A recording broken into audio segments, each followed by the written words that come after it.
நான் இந்த பள்ளிக்கூடத்தில 1ஆம் வகுப்பு முதல் 8ஆம் வகுப்பு வரை படிச்சிருக்கிறேன்.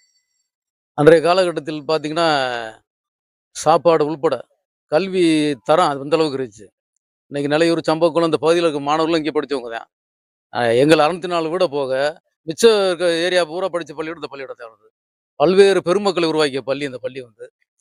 அந்த அளவில ஸ்ட்ரென்த்தா தான் இருந்துகிட்டு இருந்துச்சு. ஒரு தனிநபர்ட்ட குடுத்த நோக்கத்தினால, அவங்க படிப்படியா ஒரு இத எப்படியாச்சும் சிதைச்சுன்ற அடிப்படையிலேயே ஸ்ட்ரென்த்த வச்சு, டீச்சர குறைச்சு, அவங்க பணம் குடுத்து படிக்கக்கூடிய பள்ளிக்கூடம் வளருன்ற ஒரே நோக்கத்தோட, இந்த பள்ளிய எவ்வளவுக்கு அளவுக்கு குறைக்கணுமோ, அத டீச்சர குறைச்சு, மாணவர்கள குறைச்சு இந்த பள்ளிய மூடிட்டாங்க. அன்றைய காலகட்டத்தில உருவாக்கப்பட்ட நபர்கள் அதிகம்.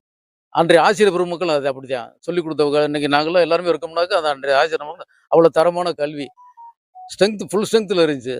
அந்த தனிநபர் கைவசம் போன காலத்திலேருந்து அப்படியே பள்ளிக்கூடம் மூடக்கூடிய சூழ்நிலை வந்துருச்சுங்க சார். அரசுக்கு இப்ப பொதுவா மாநகராட்சியில ஒரு வார்டுக்கு ஒரு அரசு பள்ளி கோயம்புத்தூர்லாம் வச்சிருக்காங்க. அந்த அடிப்படையிலும் கேட்கிறேன். ஒண்ணு அரசு பள்ளியா இருக்கட்டும், இல்ல மாநகராட்சி பள்ளியா கூட துவங்கலான்றது எங்களுடைய கோரிக்கை. இனிமேல் தனிநபர் கையில ஒப்படைக்கக்கூடாது. என் பெயர் இந்திரா காந்தி. இப்பள்ளியின் முன்னாள் மாணவி. இப்பொழுது 95வது வார்டு கவுன்சிலரும் கூட. இப்பள்ளி அதாவது இன்னைக்கு தேதிக்கு அரசு உதவி பெறும் பள்ளி நம்ம பெர்மிஷனே வாங்க முடியாது. இருக்கிற பள்ளியை தான் இப்போ புதுப்பிச்சு ஆகணும். நாங்க இந்த பகுதியிலேருந்து மாறி போனதுனால எங்களுக்கு தகவலும் லேட்டாக தான் கிடைச்சிச்சு. இல்லைன்னா திருநகர் பகுதியில் 2 ஸ்கூலு மூடுற நிலைமைக்கு போன பள்ளிக்கூடத்தை இன்னைக்கு மீட்டெடுத்து ஒரு கிட்டத்தட்ட ஒரு 2 கோடி ரூபாய் செலவில் சாரா நடுநிலை பள்ளி அப்படிங்கிறது இன்னைக்கு இயங்கிக்கிட்டு இருக்கு. சவிதாபாய் ஸ்கூலுக்கும் கிட்டத்தட்ட ஒரு 50 லட்சம் ரூபாய் மதிப்பான பொருட்களை கொடுத்து அந்த பள்ளிக்கூடமையும் மீண்டு வர செஞ்சுருக்கோம். நாங்கள் படித்த முன்னாள் மாணவர்கள்லாம் சேர்ந்து நம்ம படித்த பள்ளிக்கூடமும் அதே மாதிரி இயங்கணும்ங்கிற ஒரு நல்ல எண்ணத்தோட இந்த பள்ளியும் மீண்டும் செயல்படணும் அப்படிங்கிற ஒரே நோக்கத்துக்காக தான் அந்த பள்ளி மீட்பு அமைப்பு குழு என்பதை உருவாக்கி அதன் மூலம் இப்பள்ளியை எப்பாடுபட்டாவதும் இந்த கல்வியாண்டிலேயே திறப்பதற்கு அரசு உதவிட வேண்டும் என்பதே எங்களது நோக்கமாகும். கிட்டத்தட்ட 96வது வார்டு 95வது வார்டு கிட்டத்தட்ட ஒரு 30 லட்சம் மக்கள் தொகை இங்க இருக்காங்க. 30,000 மக்கள் தொகை இங்க இருக்காங்க. அருகில அரசு பள்ளியோ மாநகராட்சி பள்ளியோ அரசு உதவி பெறும் பள்ளிக்கூடங்கள் கிடையாது.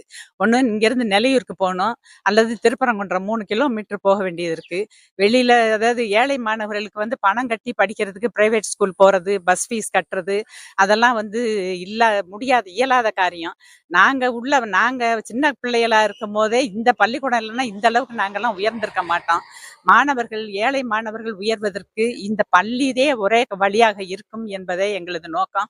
இந்த பள்ளியை எப்படியாச்சும் அதாவது அதுக்கு சீரமைப்பதற்கு வேண்டியதை நாங்களே செலவெல்லாம் ஏத்துக்கிறோம்னு தான் கலெக்டர்கிட்ட சொல்லிட்டு வந்திருக்கோம். கலெக்டரும் எவ்வளவு சீக்கிரம் செய்யணுமோ செய்யறேன்னு சொல்லி நம்ம இப்பொழுதுள்ளே தற்போதைய கலெக்டர் பிரவீன்குமார் சார் எங்களுக்கு அஷூரன்ஸும் கொடுத்துருக்காங்க.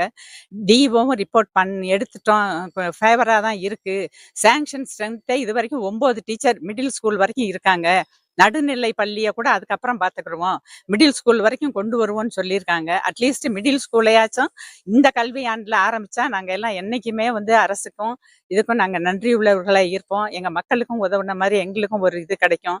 எங்களோட பழைய பள்ளிக்கூடம் நல்ல நிலைமையில இயங்குறத பார்த்தா எங்களுக்கும் ஒரு சந்தோஷமா இருக்கும். அப்படிங்கிறது தான் எங்களோட நோக்கம்.